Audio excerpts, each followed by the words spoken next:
Bienvenue à tous.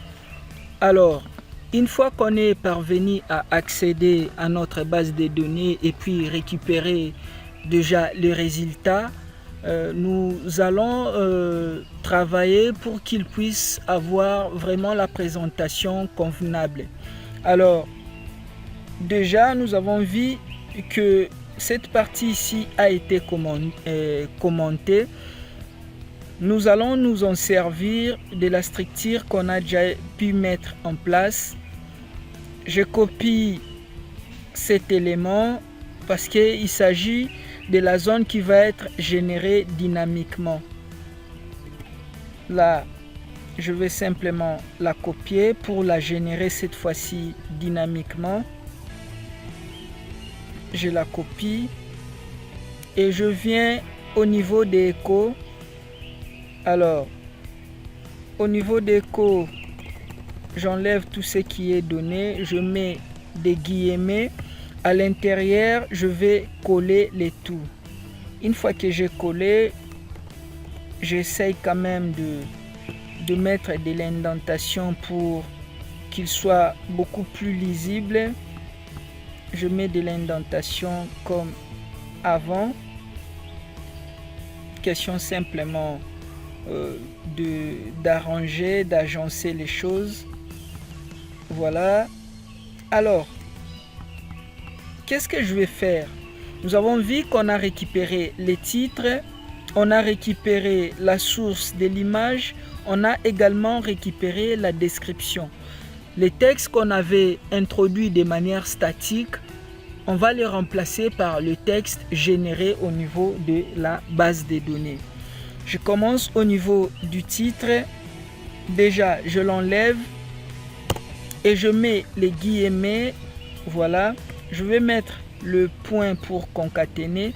À l'intérieur, je remplace maintenant mes éléments dynamiques. Je fais $données. Je fais crochet. À ces niveaux, je mets les titres. Voilà. Je descends au niveau de l'image, j'enlève également les liens vers l'image. Là aussi, je dois la générer dynamiquement. J'enlève, je mets guillemets. À l'intérieur, je mets point pour concaténer. Et à l'intérieur, je mets $données, crochet. Et là, je mets IMG. Cette paramètre également, je la récupère. J'enlève au niveau du paragraphe également, ce qui est notre élément description. Je mets guillemets à l'intérieur, point et $données, crochet à l'intérieur, description. Voilà un peu les éléments qui seront générés dynamiquement. Il s'agit du titre, il s'agit de la source de l'image, mais également de sa description. Alors, j'enlève cette partie ici, étant donné que j'avais commenté, donc ça ne pouvait pas passer. J'enlève cette partie-là et j'enregistre. Je viens actualiser, on voit là parfait que mes éléments ont été générés dynamiquement. Alors je reviens ici, je fais montagne, je clique, on voit là mes montagnes ont également été générées dynamiquement.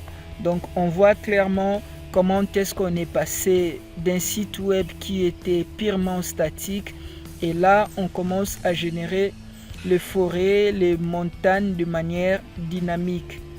Voilà, donc tout se passe parfaitement bien. Bien, si vous avez aimé la vidéo, n'oubliez pas de mettre un petit coup de pouce pour nous encourager, mais également de vous abonner afin de ne rien rater sur nos prochaines formations.